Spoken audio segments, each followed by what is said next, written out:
Hi everybody.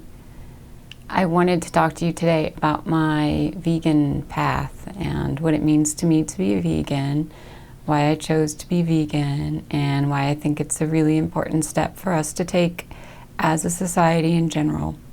So, I never liked meat when I was a child. I wasn't one of those people that had a hard time giving up meat because when I was a kid, I didn't like it. My mom would put, on the plate you had your food groups and always the big piece of meat, and I never wanted that big piece of meat, and I always got left sitting at the table for hours. It felt like hours after everybody left with this big chunk of meat on my plate, and I don't know if I ended up having to eat it, but I just remember those moments of I didn't like it.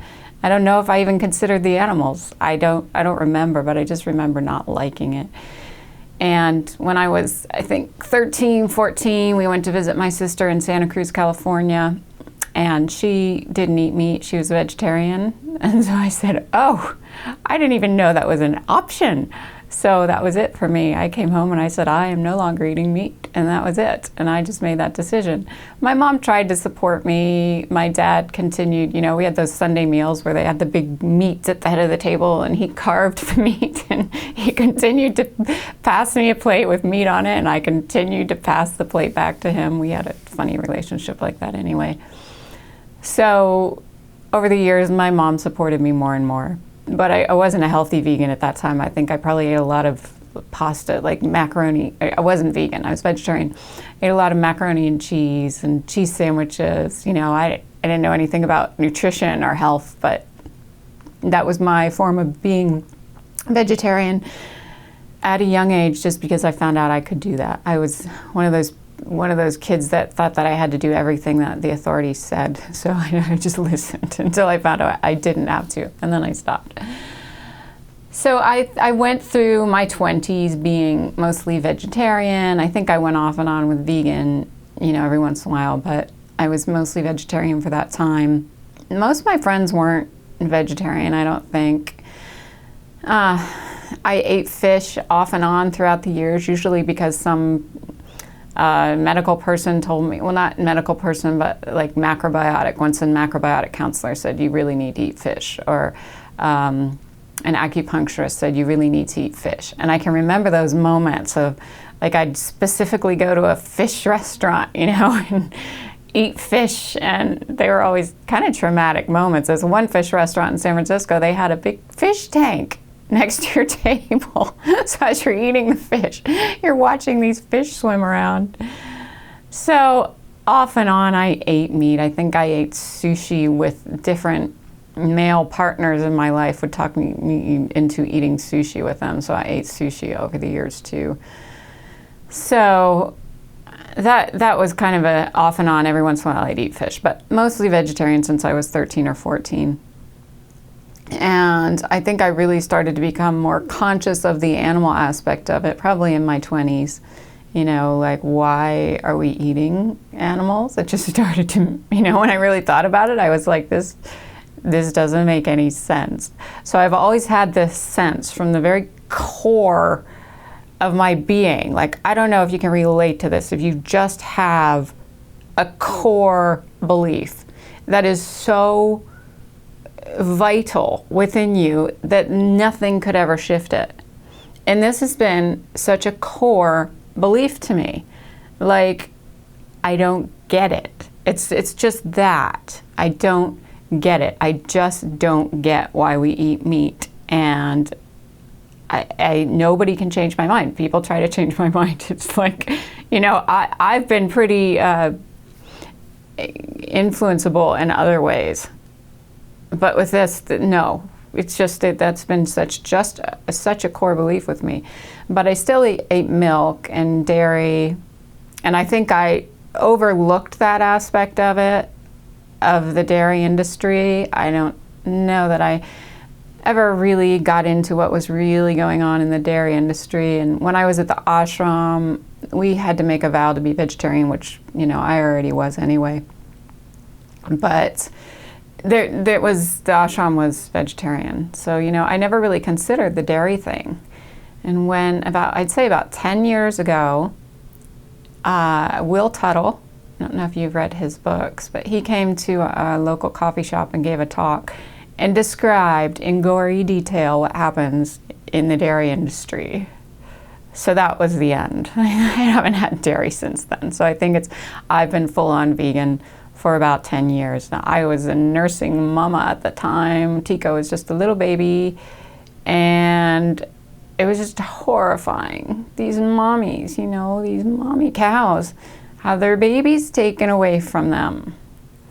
And a lot of times the babies are fed blood instead of milk. And so the cows and the mamas cry for each other, understandably. I can't even imagine how much pain and suffering that is. Imagine having your baby just taken away from you, you can't nurse, and then you're hooked up to these machines to have this milk pumped out of you. It's cruel. It's just downright cruel. I went to a dairy farm because the place where we get our maple syrup happened to also be a dairy farm, so we went into the barn. It's gross. I mean, not only is it cruel, so they're all just hooked up, they all kind of have these things around their necks, you know, so they're in a line. They're all just peeing and pooping on the floor, right? So there's just pee all over the floor. It stinks to high heaven in there. And these poor cows are so unhappy, of course, because they're just all chained in there. And it's just about milking time. So they have these big metal things that they're about to put on them to suck this milk out of them. Why would you even want to drink that? Like, even if it wasn't just for the sake of the beautiful cows, I was going, why would somebody even want to drink this? It smells like just piss and shit and yuckiness in here, and then they're taking this. Yeah. So, needless to say, the dairy industry is yucky all the way around. It's cruel and it's yucky. And I'm a nursing mama, and I nursed my babies, both my babies, till they were 4.5. Lotus still even nurses every once in a while, and she's 5. And that should not be taken away from any being. That should not be taken away. It creates a rift between our heart and our emotions, and it just creates cruelty in people. It creates cruelty. There's no way around it. If you are creating suffering within another being to that degree, there's no way that you are not creating cruelty within your own being. It's just impossible. So what are we doing to our society as a whole by promoting milk is good for the bones, you know? What are we doing for our society as a whole by promoting, oh, we have to have protein, you know, we have to have the meat protein. What are we doing for our society as a whole? If we treat other beings in this way, how are we ever going to treat each other with love and kindness? Really, I mean, this is what Will Tuttle talks about. How will we ever end war if we're treating other beings that live on this planet in the way that we're treating them? How are we ever going to have peace on our planet if what we put on our plate every single day is the result of intense cruelty and suffering? How will we ever create peace on our planet? We're ingesting that energy, even if we're not the ones that are actually creating the suffering. We're ingesting that energy. Imagine the energy you're ingesting. What do these animals go through as they're going through that line, you know, about to die? They know they're about to die. They know what's going on. So you're taking in all those stress hormones, all that fear, all that anxiety, and you're putting it into your body, not to mention you're eating the result of a murder. A murder has taken place to be able to eat that food. What kind of energy is that to put into our bodies? How do we bring peace into the world, peace into our own beings, when what we're eating, what we're ingesting is the energy of hatred and fear? So I don't normally talk this way. I don't normally get into these kinds of conversations. I know it's very controversial, and I know that people have a lot of uppity-up feelings about this kind of thing, but I was very called this week to do a video on veganism, so I'm talking about it, and I'm talking about my honest feelings about it. I don't think we can have a society at peace without considering what we're doing to the animals. I really don't think we can have a society at peace without considering that, because if you're murdering someone, that's violence. It's violence. If you're taking babies away from mothers and not allowing them to nurse and not allowing them to be raised in a conscious, loving way, that's violence. If we were doing that to humans, that would be considered insane violence. That would be stopped. That would be a reason we would go to war, because another country is doing that to their beings. But yet it happens in front of us every single day. Where I live right off of a highway. I see so many of these animal trucks. It kills me, you know, with pigs or whatever they are going to slaughter all the time, all the time. It's just so prevalent, and people are just so numb to what's going on. They're numb. They are absolutely numb. If you are not considering the fact that that animal has been slaughtered, that that animal had a life and a right to live just as much as we have a right to live, then the numbness has taken over. They have a right to live. Really, they have a right to live. If somebody came along and decided to slaughter our neighbor because they went, oh, they look good, I want to eat them, would that be wrong? Wouldn't we say, no, this person had a right to live out that person's life? That's called murder. People go to trial, people go to court, people even get killed over killing other people. So what is going on? Why don't we see that the animals are conscious beings? Why don't we see that the animals have been put here, as we have been put here, to live out a full conscious life? Why don't we see that the animals are conscious beings of divine love and light and have been here to live their lives? We're seeing so many more videos coming out these days of animals being conscious. You know, just turn on YouTube and start watching some animal videos, and immediately you will recognize that the animals are not dumb, the animals are not blind, the animals are conscious. They act in conscious ways. They raise their children in conscious ways. Many of them have relationships. Most of them have relationships in very conscious ways. We can't continue to ignore this. So I'm begging you, if you're watching this, consider it.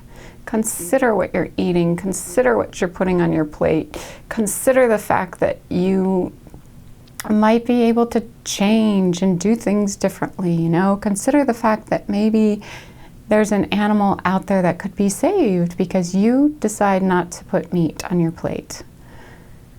And so that's it. That's my spiel about being vegan and why I'm vegan. And my children, you know, I've raised them vegan, and now they're so consciously aware of animals and animals' feelings. You know, they haven't been raised to ignore the fact that that's an animal on their plate. You know, let's disguise it so they don't know it's that cute little, you know, pig that's running around. They haven't been raised that way, so they're very conscious. And I know other children that have been raised to not eat meat, and they're all very conscious, you know, and they're all very aware of it.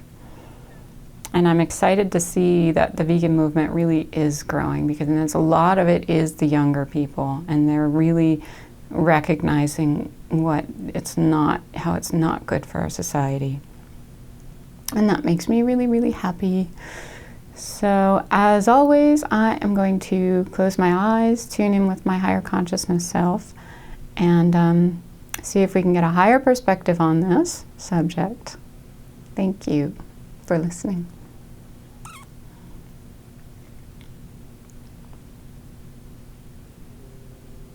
We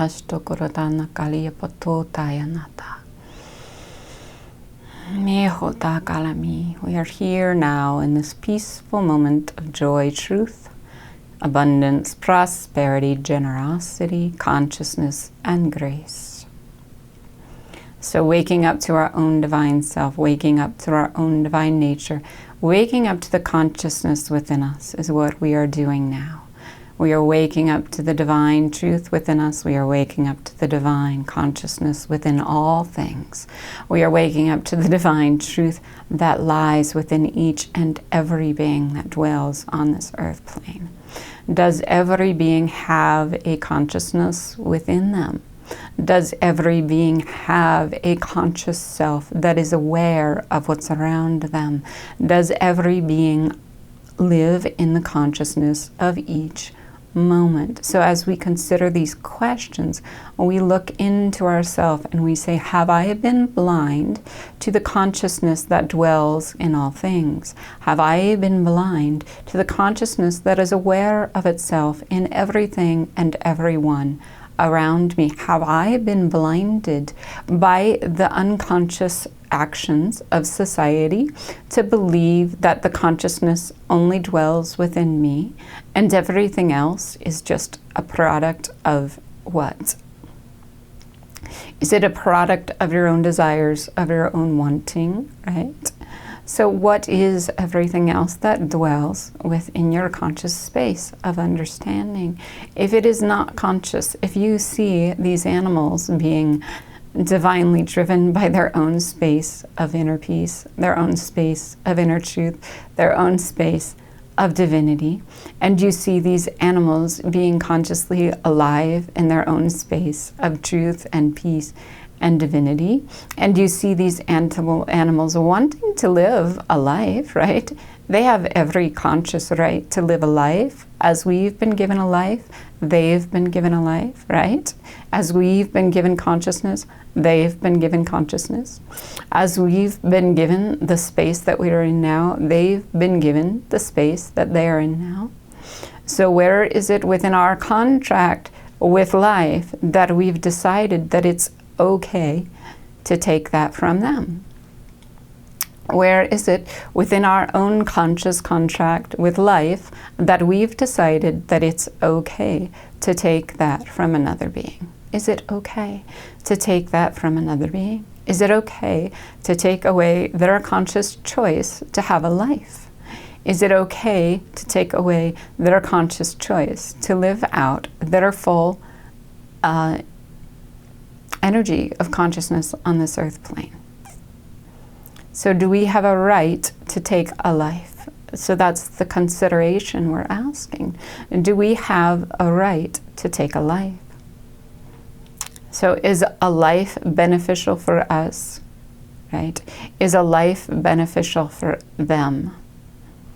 Did they benefit by giving life to other beings? Did they benefit by having life within their own being? Do they benefit by becoming who they truly are on this earth plane? Is it their existence that is important to them? Because I would say that if your existence is important to you, wouldn't it be that their existence is important to them? Is it not so? So is your existence important to you? Have you come here with a purpose, right? With a drive? Have you come here with something to do on this earth plane? Is your existence important to you? And if so, may you consider the fact that every being on this earth plane has come here with a consciousness, with a divinity, with a truth. So if they have come here as you've come here, in a body, right, that lives and breathes, right? Isn't it also true that they had the right to be on this earth plane as you do? Isn't it true that they have come here to live a life as have you? Isn't it true that they have come here to become the divine beings of love and light consciousness that you have also? Isn't it true that they have come here to become the divine beings of love and light consciousness that we are all seeking? So is it ever okay to take the life of another being when consciously, in awareness, we are seeking the truth of our own essence within our own being? Is it okay to take the life of another being when we are consciously seeking the truth of our own self within our own being. Do you see what I'm saying? So how can we be consciously aware of our own being? How can we be consciously aware of our own self? How can we be consciously aware of our own truth when we haven't seen that in the things that dwell in our sphere of experience? Right? So if we haven't seen that in everything that dwells in us and around us, when will we accept that the consciousness within us is the consciousness of all things? The consciousness that is within us is the consciousness in all things. Is it our right to take that from someone? Is it our right to take that from someone?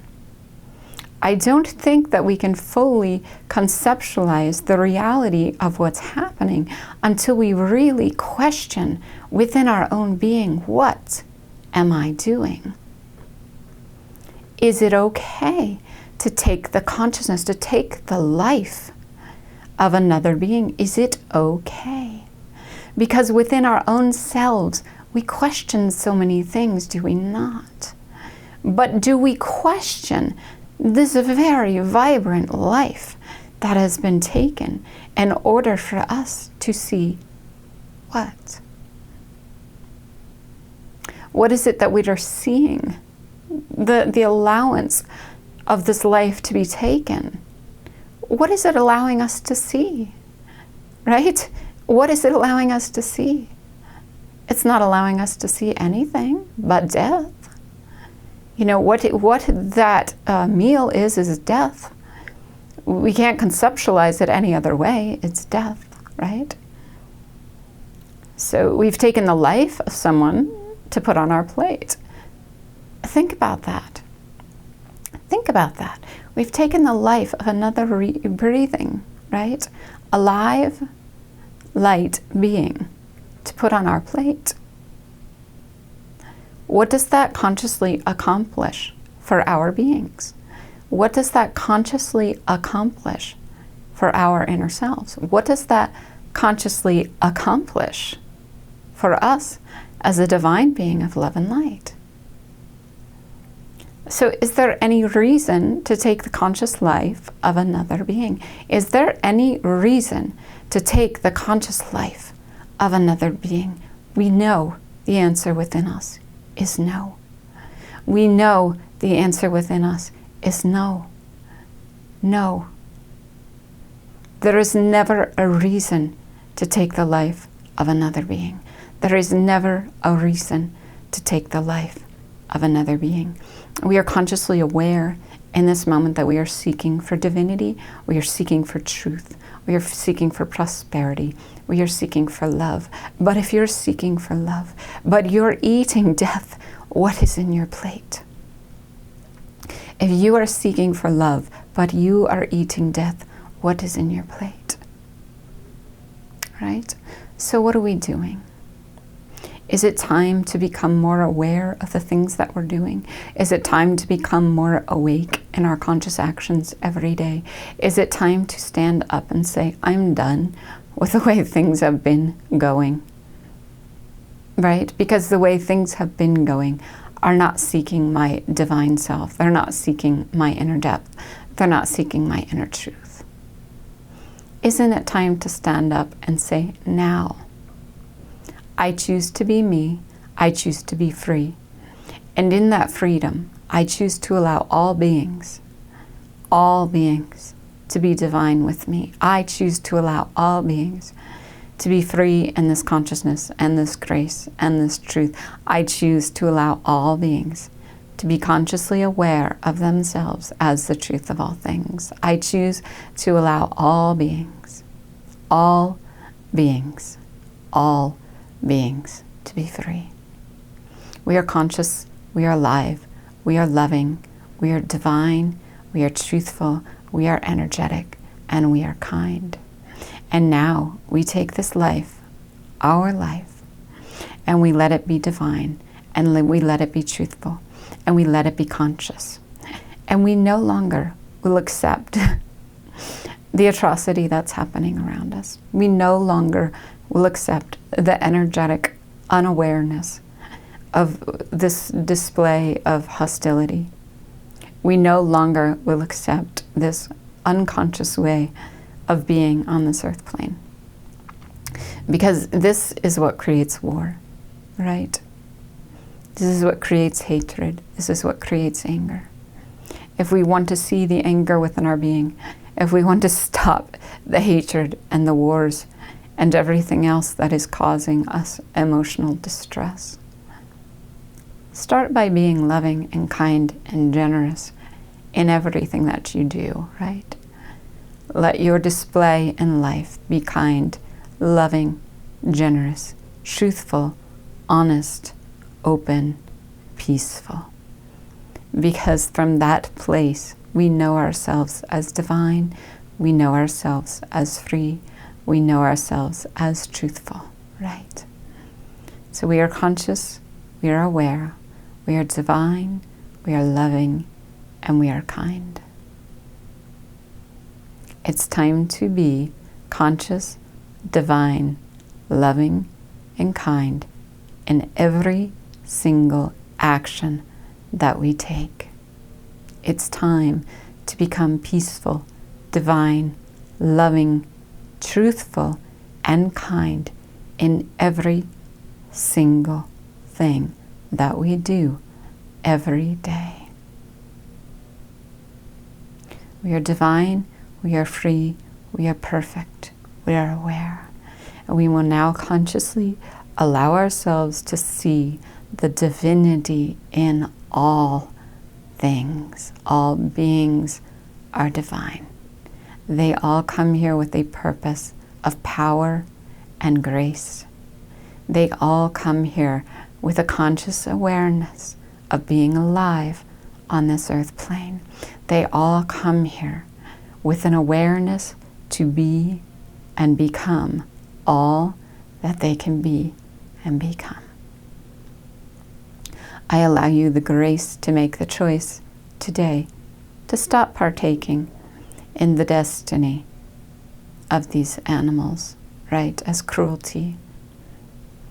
I allow you the choice today to stop being unconscious of your actions on the table as you're eating, right? I allow you the choice today to be divine, loving, and kind in everything that you are doing. We are conscious, we are aware, we are truthful, we are loving, and we are kind. And we now take these steps to be divine in everything we are doing every day. I love you. I love you, I love you, I love you. We are so divine, we are so conscious, we are so free. Allow all beings to be divine, conscious, and free. Allow all beings of divine love and light consciousness to live the life that they came here to see. It's time now. Release the need to create any more energetic unconsciousness on this earth plane. Release the need to create any more unconscious behavior now. Release it and let it be. I love you. We'll see you again soon. I love you. Everything is divine. Everything is truthful. Everything is kind. We're so aware of what we're doing. We're so aware of our actions. We're so aware of this place we're living in. We are so aware of the moves we're making, right? Of the steps we're taking. We are so aware. I love you. Divine grace in all things.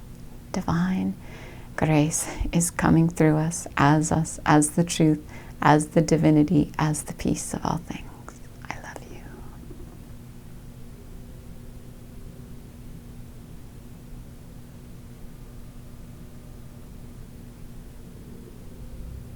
Be free. Be free. Be free. Be free.